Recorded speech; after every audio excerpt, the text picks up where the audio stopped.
Well, welcome to the Leadership Lounge. It's great to have you joining us today. I have my guest with me, Kate Kelly, and she is the Business Plumber.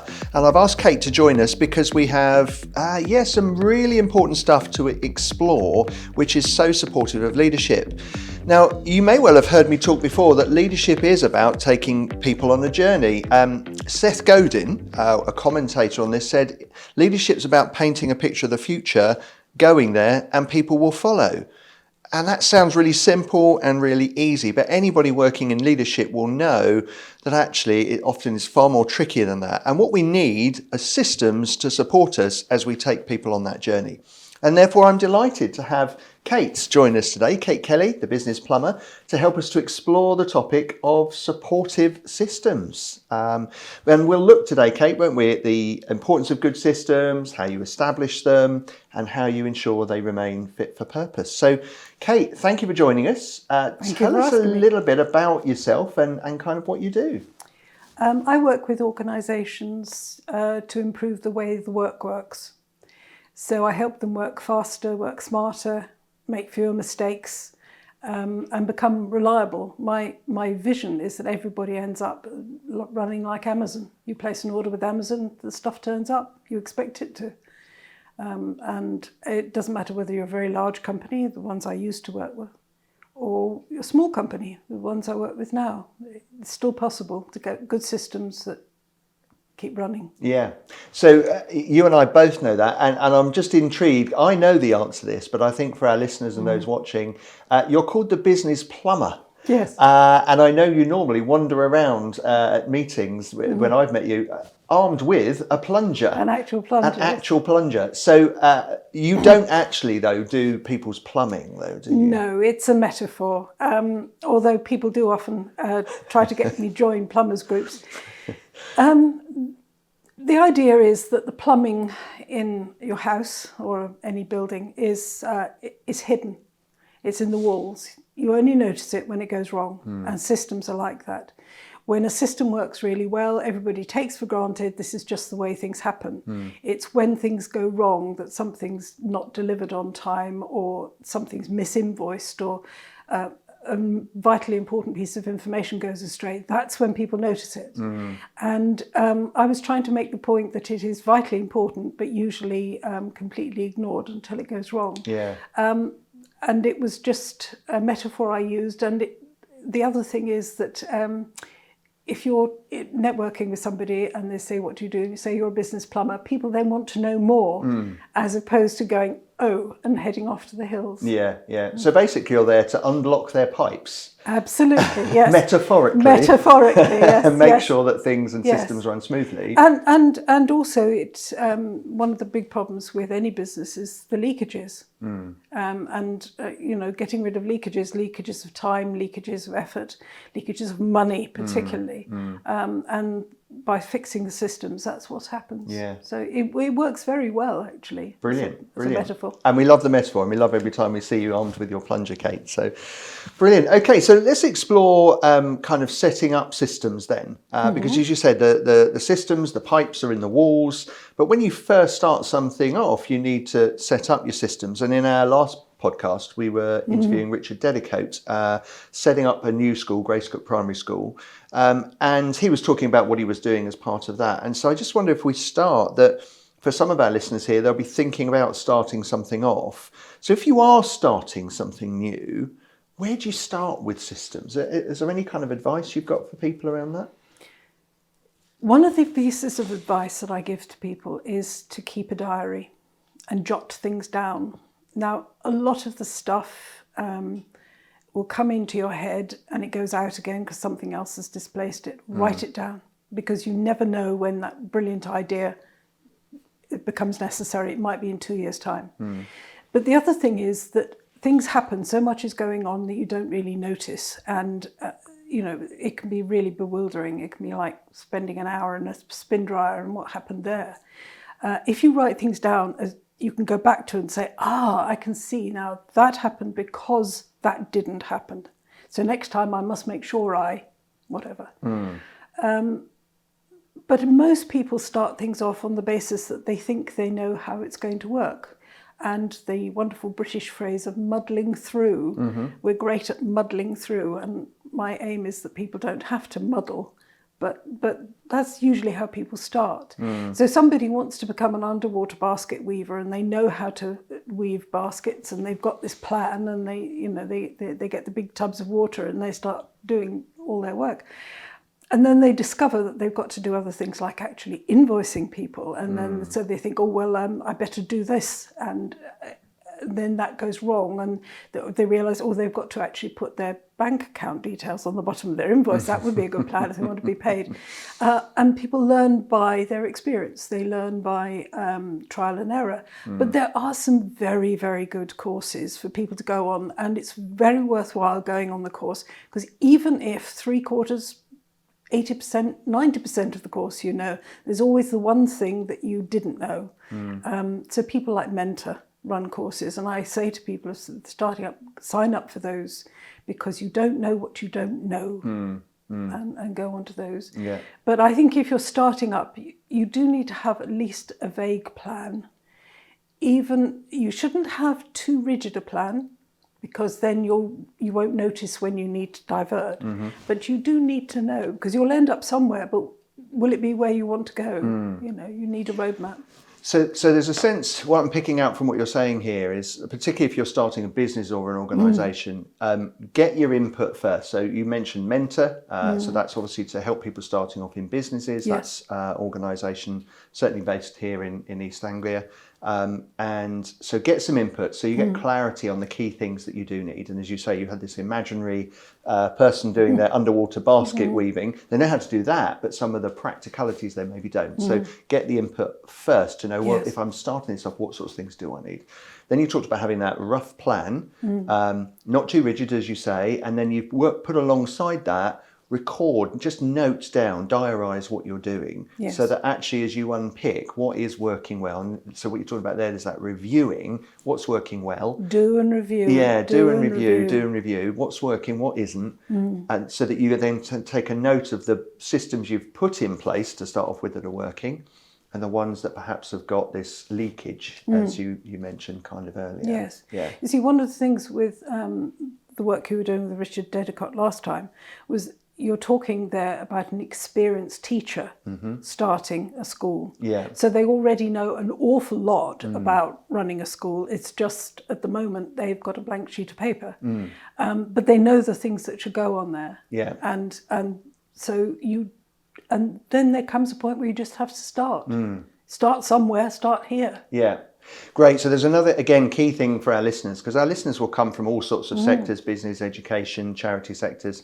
So it's take into it what you do know. You've got a range of experience already. Yes. And for a number of people, you'd be, like in the case of Richard, he's been a head teacher before, as you say, starting from a blank piece of paper. So take what you know into that new context. And then it is a case, as you say, you've got to start somewhere. And then all the bits you mentioned earlier of do and review, that's what helps you then put in the basic systems, but then refine them. Yes. Yeah. I know that you're going to ask me for one piece of advice at the end, but I'd like to say at this moment, one of the pieces of advice I'd give people is be aware that there are people who will help. Yes. And be open to asking that. There's this pressure on people. You ought to be able to do it. I hate that phrase, should be able to do it, ought to be able to do it. You may be very good at underwater basket weaving, but not very good at bookkeeping. Well, there's no shame in that. Yeah. Talk to bookkeepers and say, how do I get it sorted out? Yeah. My own father was an accountant, and before I set up my own business, I actually asked him how to keep my records so that they were right from the beginning. So ask people for help. People love helping. Yeah, I think you're totally right. I remember when I started off Everyday Leader, a good friend of mine, Andy, said, look, unashamedly milk your contacts. Yes. And he said people will want to help you. And it does then just become this reciprocation where you then help others who are also starting off. Yes. Yeah. And so, as you say, don't be over proud about it.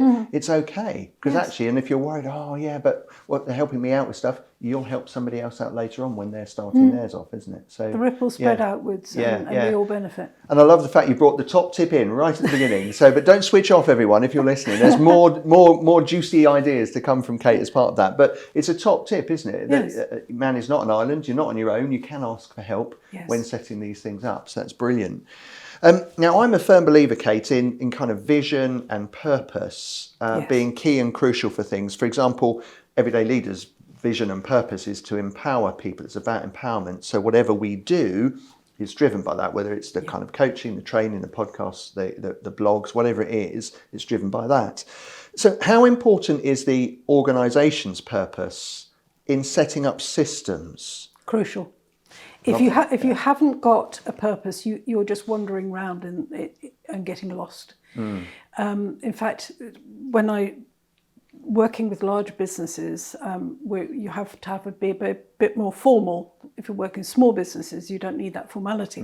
But with large businesses, we're very clear on what things you should try and improve. And yes, one of those is past data, and one of those is the voice of your customer, because things are changing. But a critical issue is your purpose as a business, because people put barnacles on their boat. They actually build their own barnacles. They encourage the growth. So they start off with this beautiful streamlined yacht that's going to do X. And then, I'll do this bit, and I'll do this bit, and I'll do this bit. When you start a business, you've got plenty of time, not a lot of money. So first of all, you do everything yourself. And secondly, you don't say no to anything. But there comes a point where you have to say, is this what I'm really in business to do? And I got to that point at one stage where I started saying, no, I'm not going to be reading your manuscripts and commenting on them, because I've got too much of my core work to do.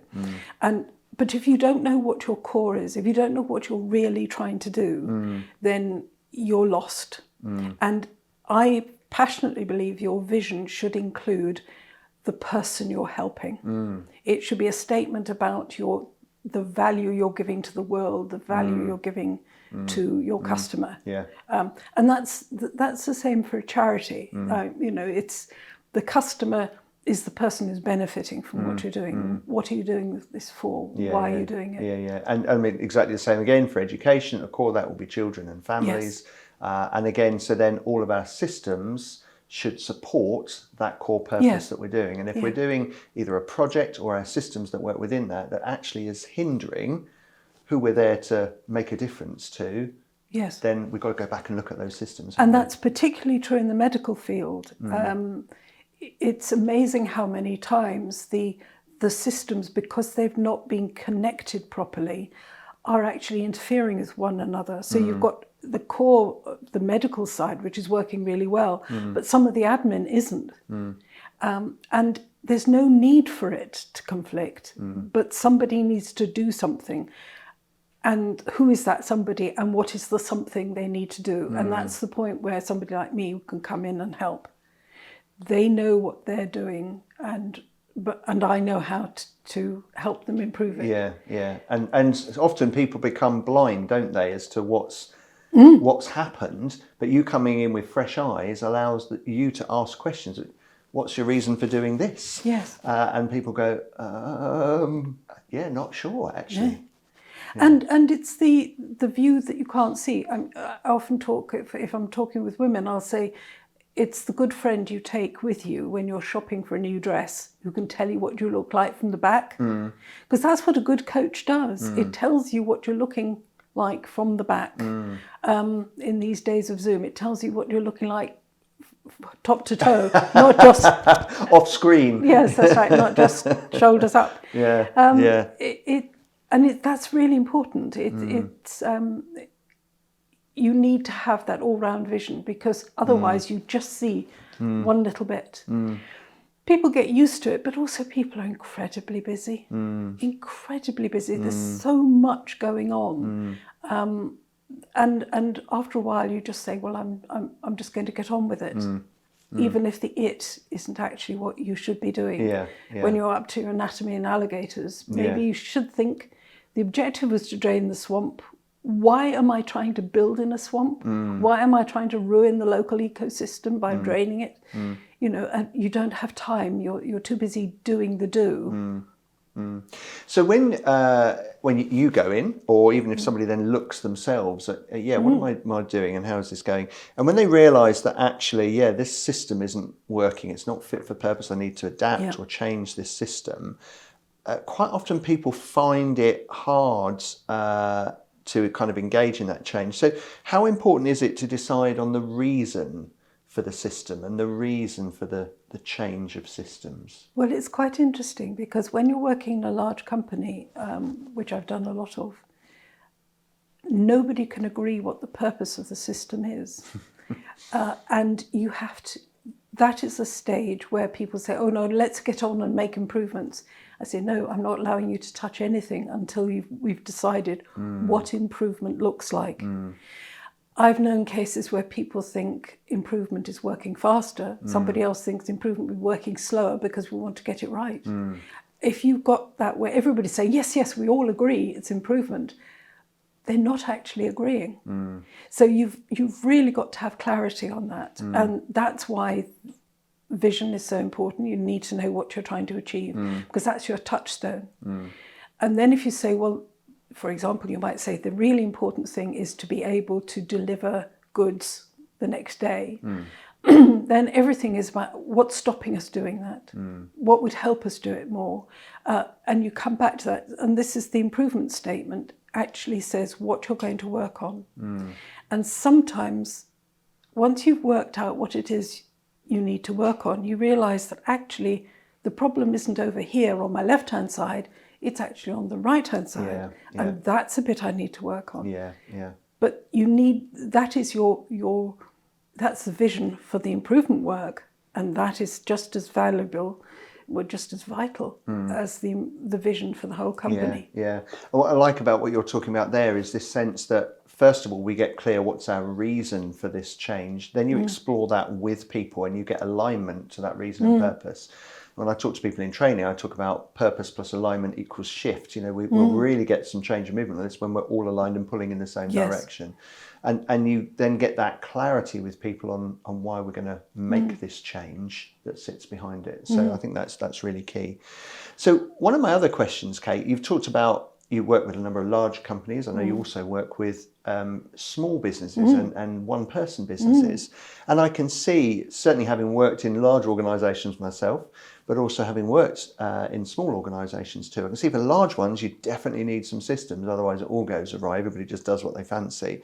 But what about these kind of single-person businesses? Do they need systems? And if so, what's the importance for them?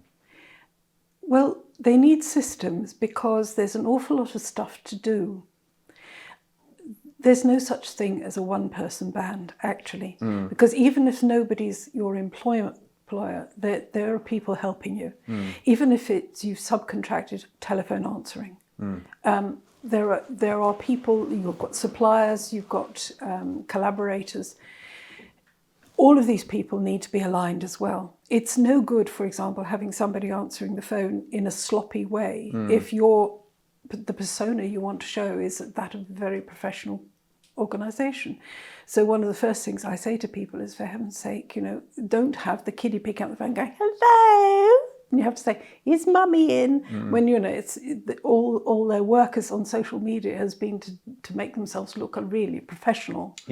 Nothing wrong with working from home, but you need to think about those sort of things. So you need to build everything in together. Everybody needs to be signed up to what you're doing. One of the things that I think we underestimate is the hours that a one-man band works. I know people who are working, they're issuing their invoices at 11 o'clock at night. If it's 11 o'clock at night and you've already been doing a full day's work and probably doing lots of stuff with your family as well, the last thing you want is having to think. You need to have something that is so smooth and I just do this and I turn the handle and out it comes. And it all happens, and it only takes half an hour rather than 3/4 of an hour, or even an hour or an hour and a half, plus another half hour the following day, putting it right. You need to have systems that just deliver correctly, smoothly, without thought. So what we're talking about here in one sense is because you're so busy as in this alleged single person business, you need to just set up some simple systems that allow you to work more efficiently. Yes. And actually, if that for you is the time I'll do this is late at night, then you need a system in your invoicing that means you're less likely to make mistakes when you're so tired. If actually you look at your working week and you go, well, what I found is if I don't allocate some invoice time, I end up missing out on it because I get it bumped by other stuff because I'm not particularly interested in my invoicing. I find invoicing boring compared to my core purpose. Then you need to get yourself a system, a time in the week where you will ring fence it so you don't miss out on invoicing, so you get the cash flow, isn't it? Yes. So that is about, so what we're talking about, the importance of systems for this alleged single person business is to make it more supportive and efficient for them. Yes. To enable them to juggle all of those things. And it's also really important, if you get a really good system, it means that when you want holiday cover, you've got a manual you can hand somebody and say, please do this. Yeah. Later on, when you're big enough to be able to pay somebody to do it, that you've got something you can hand people. Yeah. So long as it's all in your head, you don't have to hand it to anybody. That's fine, but what happens when you get overloaded? What happens when you know? Yeah, and also when you come to that point of expansion, or if you have taken on somebody and then they leave and you have to find the next person. Yes. So I remember with my first PA, Chloe, as she left, she produced this really detailed set of stuff to be able to hand over to Alice. And then it made the job of Alice so much smoother. And actually, in terms of, again, as an organisation, how we worked, it was seamless for people because you've got those systems that we were running were then documented and put in place as part of that process. Yes, one of the things that I've often been called in for is when somebody's taking on their first employee in a certain area. And it's that briefing document, the list of things, the standards to which people are supposed to be working. So many people's induction is sort of an airy hand wave and just get on with it. And they don't even know what the it is and supposed to be getting on with it. And then they wonder later on when things go wrong, why that's happened. Yes. Yeah. And the classic thing is, the trouble is people think about systems as things like organising time, but it isn't. It's also what you do. It's a list of things that you do. So, for example, when you're issuing an invoice, remembering all the steps, like having a template to make it easy. So you just call it up and you change the price and the person's name, but your bank details are still at the bottom. Your phone number is still at the top. All of those sort of things, they're there. The number of people who send out the same basic email week after week after week, but they've never templated it. So sometimes they miss out paragraph A, sometimes they miss out paragraph B, and every time they're trying to rewrite it from memory. That's not the best use of our time. No. Write it once, get it right, and then just call it up and copy and paste it each time, and then do your tweaking to make it personal. Yeah, absolutely. Yeah. So one of the key important areas, I think, for systems is around communication. And Seth Godin, who I've mentioned already, is one of the authors I love to read, actually. In his book, Tribes, he said, we create a tribe where people are all for the same purpose when we've easy access and communication with the leader, but also when there's easy access and communication with one another. And so if we want our organisations to be efficient and respond quickly to issues, we need that good communication. So in your experience, what systems do we need in place to ensure there is good communication? It depends on the size of the business, but the fundamental principle is that you have to have a no-blame culture. Because in a culture where a whistleblower will be punished, which we see over and over again, people don't blow the whistle. They get frightened, they go away. Now you may think, for heaven's sake, I'm just making sandwiches for the local people, and that there is no whistleblowing here. But maybe you need to know that somebody's skipping a step when it comes to cleaning down. if you've got a kind of culture where nobody can speak about anything at all, there's a danger that something won't be said. So the first thing you have to work at is culture. And culture goes alongside systems. If culture and systems clash, culture will win. So it's no good saying you have to report these things. You have to be open to it. You have to, when somebody makes a complaint, you should thank them. You know, feedback is the breakfast of champions, and you need to have that. Thank heaven you told me, I've got a chance to fix it now. And if that's your first response, even if the first thing is go, but then you come in with a real enthusiasm, and then that establishes it's okay. And I think that's probably the most important part of it. The next is just talk. Just talk. My very first full-time job after I left college, I was working in a factory. We were working on process improvement there. And my boss got called off, and the general works manager decided he was going to have a coffee morning with his direct reports. And they had one every morning. And we used to make fun of it, but actually it worked brilliantly because people were just the time for sharing a coffee. People weren't writing reports. They weren't going into writing and making complaints to other people. They were just saying to somebody, oh, by the way, we still haven't heard such and such. Oh, I'll get onto it. And problems just melted because you put the sunlight on them. And you gave people an opportunity to talk to other people as human beings in a relaxed environment, and things got done. Yeah.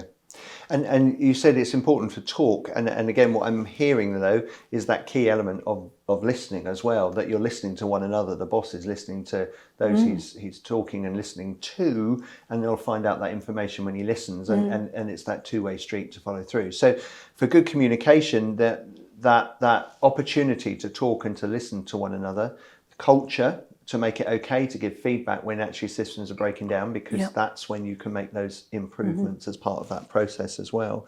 I guess one of my things, particularly with larger organisations, is how you make sure that communication is efficient and not become this kind of wieldy beast of communication between departments or whatever that actually ends up kind of not helping. People find it too laborious or whatever. So what's your advice there, particularly for perhaps large organisations, how we make it efficient but not wieldy? I once had to take over a failing subsidiary, which was a very embarrassing failing. So I put up a full list of everything that was wrong behind my desk on the whiteboard, and people were just horrified. I said, but anybody could see this? I said, yes. And then they saw us tick them off as we saw them. So we were spending our energy in solving the problems, not in trying to hide them. Now, it's perfectly possible to do that even if you don't have problems. You want to be communicating the whole time. So you put up charts that show how your department is working. You invite in your process partners to see it. You have, even if it's like once a week, you just meet up with the people that you're working with. Now, when I talk about process partner, the silo version of businesses is often my job is to get this over to that door. Once it leaves the door, I don't care. That's what people will say. But that's not true. Somebody the other side of the door is picking it up. Invite them in. Talk to them. What do you do with what I supply you? How can I help you do that better? You've now then opened it up. They're going to tell you things you didn't know. You're going to find out you're doing things they don't like. You're going to find out that they love some of the things you're doing. And then gradually you're going to start working together, and all of a sudden there's no longer a door. It's just, an opening and a handshake. And once you've done that, you can then go to the people that you're getting stuff from, and you can say, this has worked really well with Charlie down there. I'd quite like to work this with you. Do you think, I would like to know, why you're doing some of the things you're doing. How can we talk about it? And the whole thing then becomes seamless. It puts the whole process as one process. It doesn't matter, you've got different process managers. because people see themselves as working together as a team. But that has to happen at management level. That's not something you can't say to the person who is producing the parts, you've got to go and talk to someone. Not without putting in a very, very strong framework and a great deal of help, which of course is some of the things I was doing with large companies. But if you want to run it as a general thing, it has to happen at management level.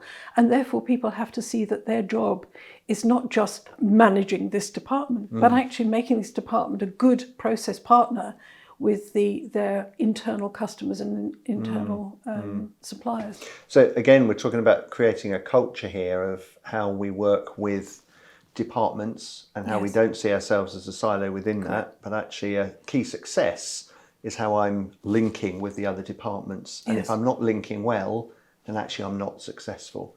So it's defining the culture of success in terms of communication between departments is a key aspect of the culture. But the culture comes down even to objectives. There was one company I was working with, and a major breakthrough took place when, sounds incredible, it's absolutely true. The members of the management team started to talk about their objectives with one another. Up until this point, the MD had given each of the members of the team their own objectives, and they'd taken them away. For the first time, they were sharing them, and they began to realise that person A couldn't achieve their objective without screwing up person B, and vice versa. And that was a major shock, because actually you've set it up as a gladiatorial combat, and you're going to end up with blood on the floor, and that's not going to benefit anybody. And it wasn't the intention. It was just that because they didn't understand the machinery of how they were going to achieve it, that they'd set in this competition. And that was a major step forward for the culture as well. It was quite a culture shock. I mean, this whole thing that you're describing here around silos of thinking, and I find silos in organisations fascinating. And so for some of our listeners who've not come across this, the silo thinking is around, it's quite tribal. They're only thinking about their issues and not thinking about others. And there's that, you sometimes hear these phrases like, we do it best here in this department, we're having to cover for that other department, those others get it wrong, and we have to pick up the pieces, all that kind of tribal mentality. And it can be fatal for an organisation, can't it? That the impact on performance that has, because they're not doing what you've described there, of connecting with one another. So how do we set that up where we're having systems that will reduce this silo thinking and departmentalism? Is there any kind of experience or tips you've got there? Joint working. One of the things that they did the following year, having had this major shock, was that the company decided that they were going to set up key objectives which are genuine objectives for the business. And unfortunately, some objectives are not business objectives. So go back to your vision. What are you trying to achieve? What's important? What and use those. Don't make things up just so somebody's got some. And then they set mutual objectives. So two people were working together to achieve the same objective. And I've always said that in a manufacturing business, which is where I started work, the salespeople get the first sale, but manufacturing and distribution get the second. Yes. Because it doesn't matter how good the salesman is, if the sales executive, I'm showing my age now, it doesn't matter how good the sales executive is, if the actual business performance of the supplier is hopeless, they won't get the second order. And yet the salesman is always tasked with getting the second order. But that's not appropriate. One of the things that horrifies me is how rare it is for people in other forms of management to go out with a salesperson and actually meet a real customer.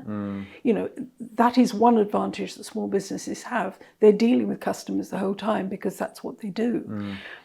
But if you're in a large organisation, you can forget the customers even exist.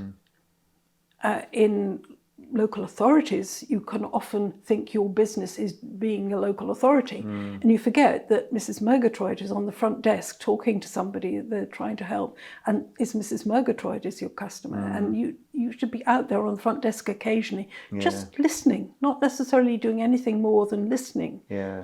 But really listen and find out what it is you do, how what you do affects other people, how you could do it better, and start the whole thinking. So you're really talking about this collaboration between departments. There's a sense, as you're talking there, around cross-fertilisation, just understanding each other's perspectives and what can I pick up from this.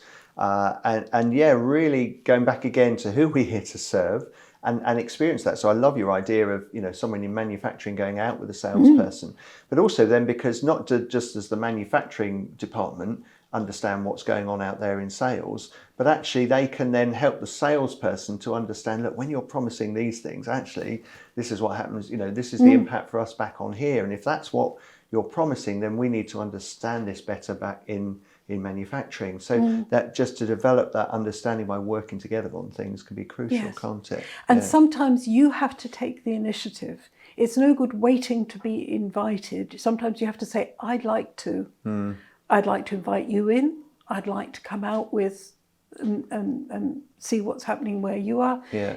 Everybody's waiting for somebody to do it. Well, I'm going to do it. Yeah.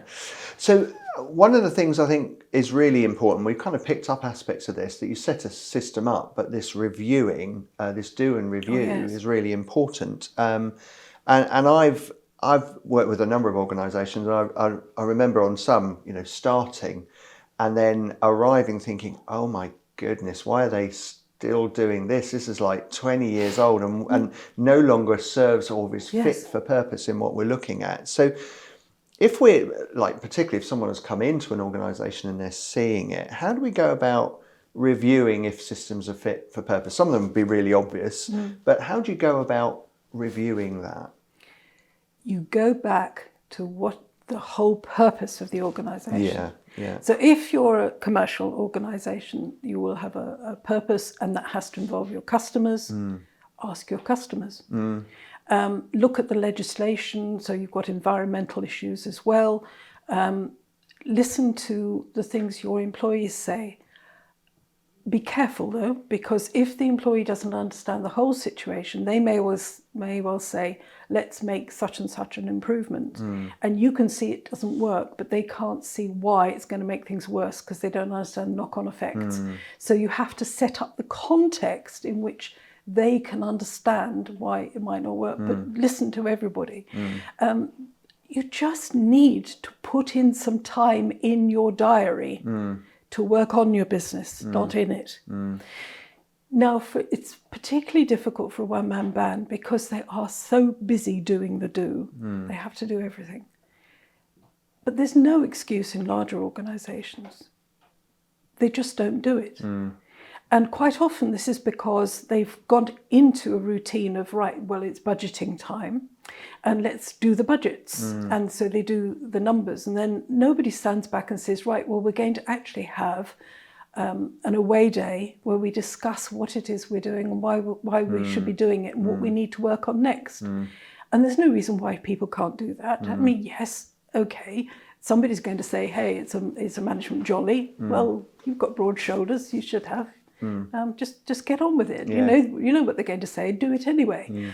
And then you come back with lots of ideas, and everybody goes, "Oh God, he's been on a course. He's going to have these ideas." But you're taking things forward, and you're taking things forward together, and you're building the whole community because each person who is there now knows what they're trying to do, and they take that knowledge away, and it disseminates out. Yeah. And that's much better than having bulletins or notices on the notice board that nobody reads, written in management speak that nobody can understand.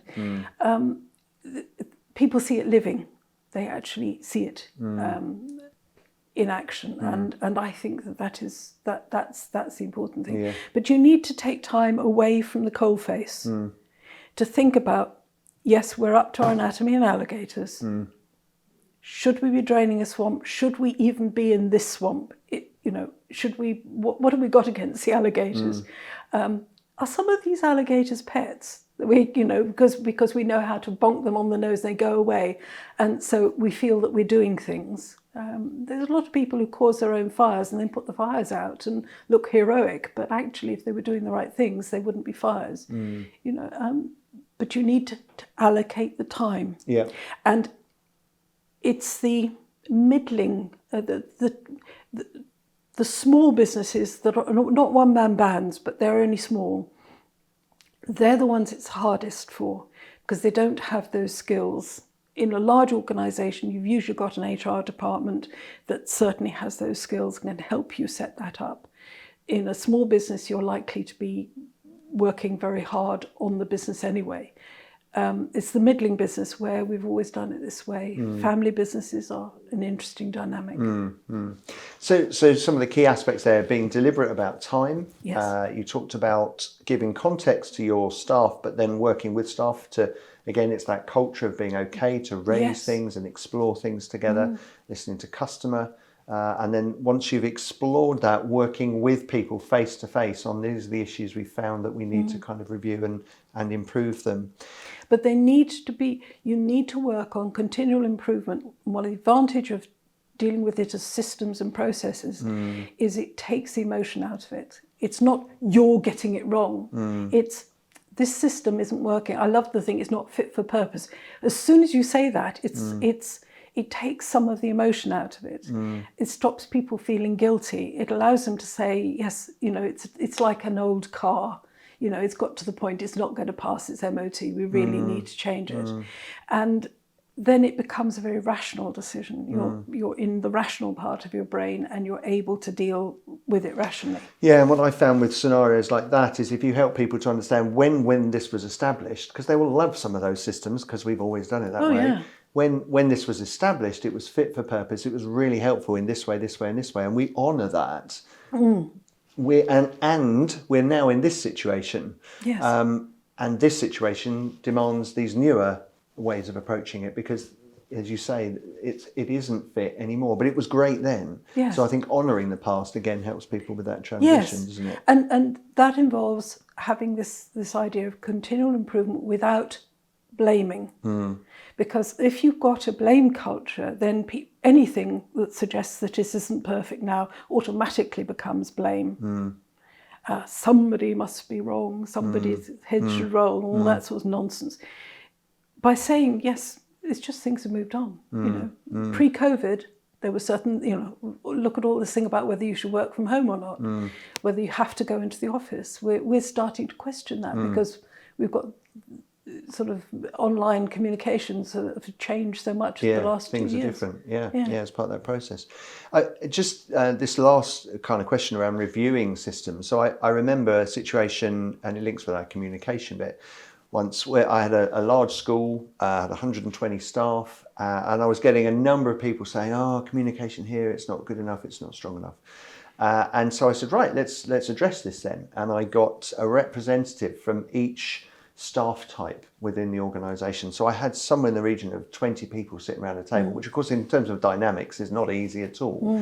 But it ensured I had a representative from every particular group to make sure, and we ruthlessly, just as you were describing, we put it all up on the board. Right, what's the issue?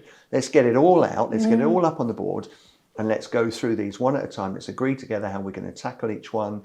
Let's prioritise, let's work through them. And within 3 months, the tone had changed completely. Instead of it being communication here is rubbish, it was a case of communication here is good.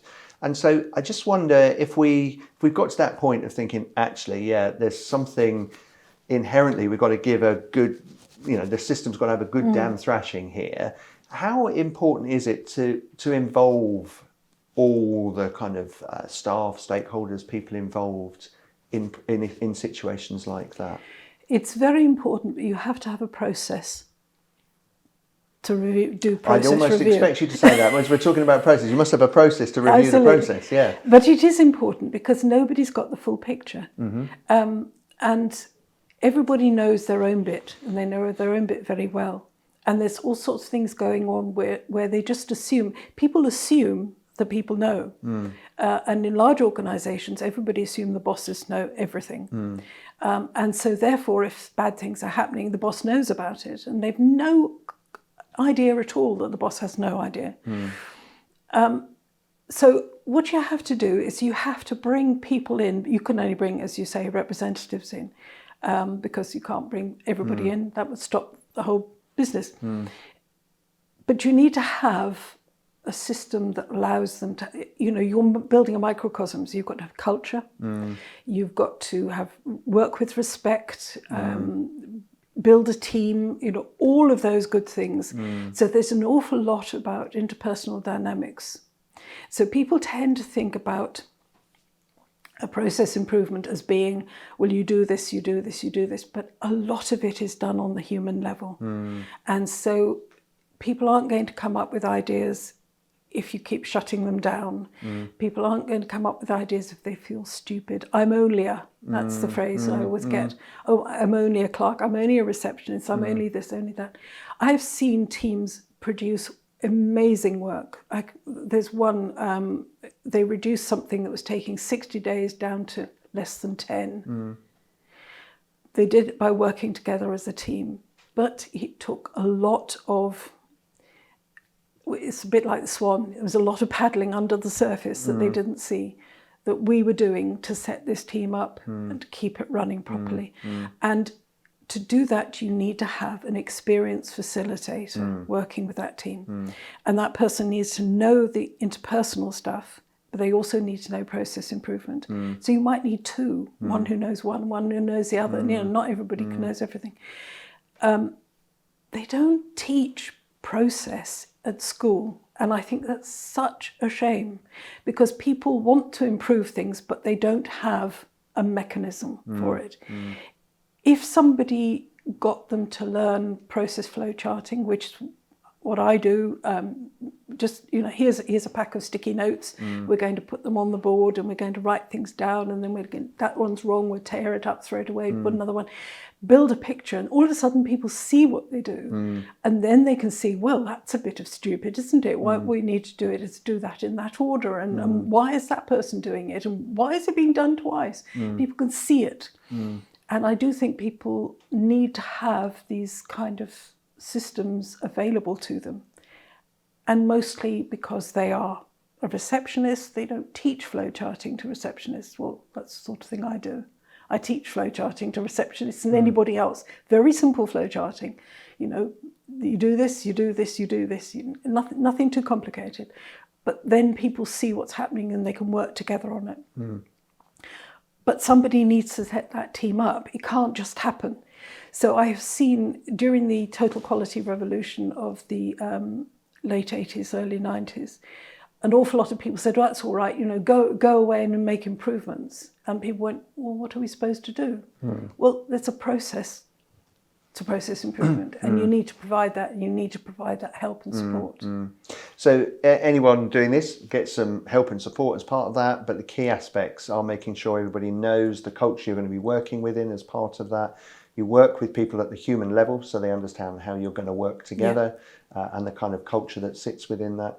You try and gain some clarity so people understand each other's perspectives, and you've talked about creating that culture where, again, it's okay to raise issues, and then that ability to look at things perhaps visually, to work together to see where's it working, where is it breaking down, and to plan those. Not everybody works the same way. Part of the difficulty is that I remember one guy saying, Myron Tribus saying that school is where people go to watch the teachers work. Well, of course, there are schools like that. Really good teachers, of course, realise that kids learn in different ways, and they'll run the thing through for different kids in different ways. And when you're working with people, you have to realise some people are auditory, some people are physical. They can't talk about things, but they can do it. Some people need the pictures, and you need to have all of this. So you need to have, if somebody says, I can't do that, you need to have something else in your armoury. You can't be a one-trick pony. One size doesn't fit all, one process doesn't fit all. You have to work with people where they are to create that. And I think that's very important. And on the human side, I think, that is critical, because people are working in a state of anxiety. They're at the edge of their comfort zone, probably the other side where learning takes place. But you don't want to get them to panic. So the whole time you're working with them to make them just push the envelope a bit. And so that really does require independent help. And sometimes it requires help from outside the organisation, depending on the organisation. Because sometimes it just feels like the people in the organisation have got an agenda. Yeah.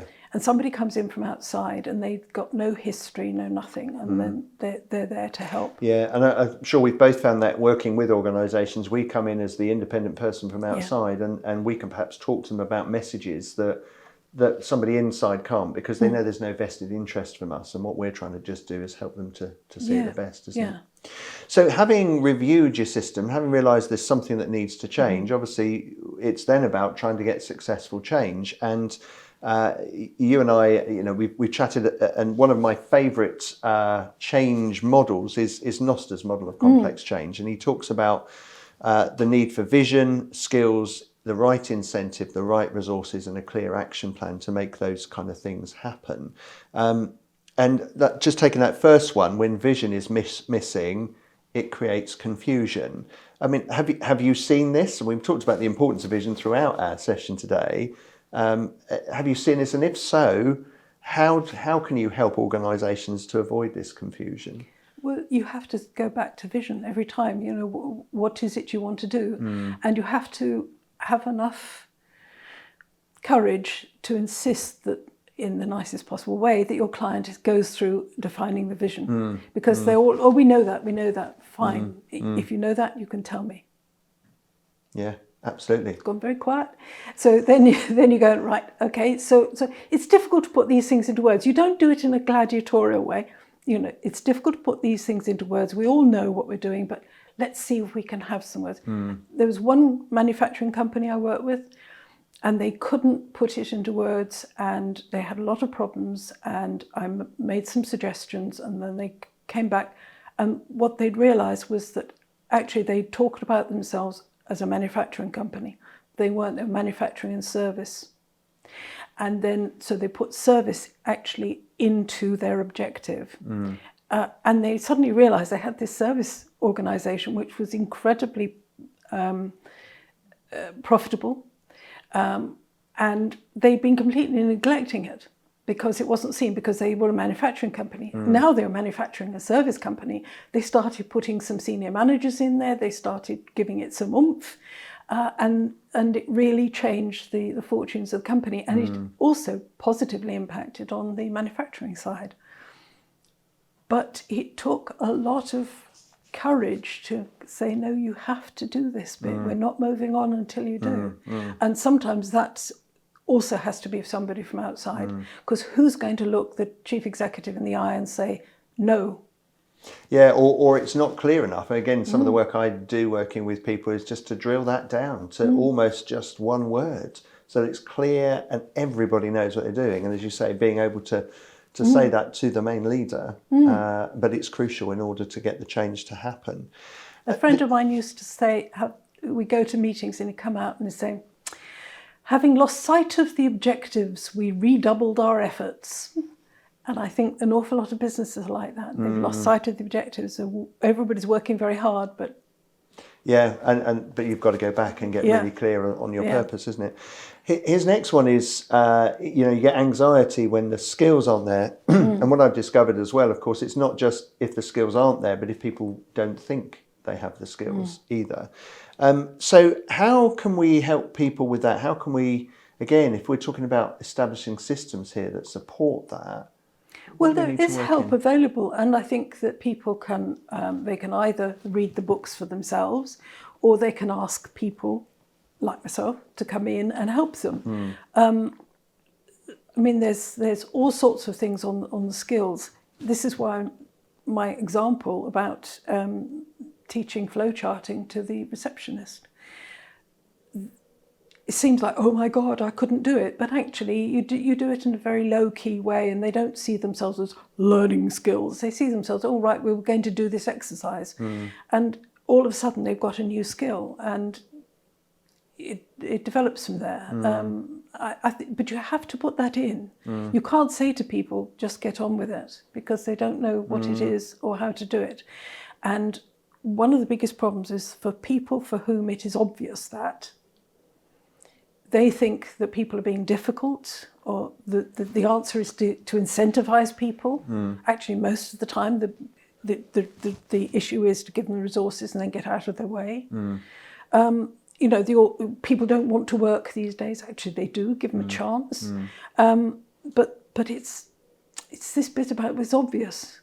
It isn't obvious. There was a point at which you had to learn to drive. There was a point at which you had to learn to read. It's not obvious. And that's why good teachers are so important.